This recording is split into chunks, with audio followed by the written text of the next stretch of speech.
বলিউডের অভিনেতা শাহরুখ খানের বাড়ি মান্নাত এবার নজরদারিতে। মুম্বাইয়ের বান্দ্রা বাস স্ট্যান্ডে অবস্থিত এই বিলাসবহুল বাংলোটি ঘিরে ওঠা এক অভিযোগের ভিত্তিতে সম্প্রতি পরিদর্শন চালায় বৃহন মুম্বাই মিউনিসিপ্যাল কর্পোরেশন এবং বন বিভাগের একটি যৌথ দল। অভিযোগ, চলমান সংস্কার কাজ চলাকালে উপকূলীয় নিয়ন্ত্রণ অঞ্চলের বিধিনিষেধ লঙ্ঘন করা হয়েছে। শুক্রবার এই দুই দফতরের প্রতিনিধিরা মান্নাত পরিদর্শনে যান। বন বিভাগের একজন কর্মকর্তার বরাতে জানা গেছে, তারা একটি লিখিত অভিযোগ পেয়েছেন। সেই অভিযোগের ভিত্তিতেই তাদের দল সাইট পরিদর্শন করেছেন এবং এখন তথ্য বিশ্লেষণ করে একটি রিপোর্ট প্রস্তুত করছেন।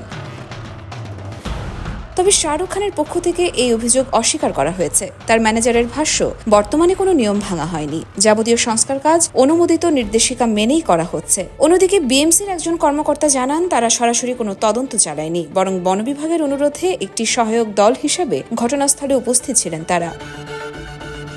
এর আগে সাবেক আইপিএস কর্মকর্তা মান্নাত সংক্রান্ত একটি ঐতিহাসিক ও আইনগত প্রশ্ন তুলেছিলেন। তিনি দাবি করেছেন, মান্নাত আসলে এক সময়ের ঐতিহ্যবাহী ভবন ভিলা ভিয়েনা, যার নাম পরে পরিবর্তন করা হয়। 2005 সালে ওই ভবনের পেছনে 7 তলা একটি নতুন ভবনের অনুমোদন দেওয়া হয়, যেটি 12টি ছোট ফ্ল্যাট হিসেবে অনুমোদিত হলেও পরবর্তীতে একত্রিত করে একটি সুপার লাক্সারি বাসস্থানে পরিণত করা হয়।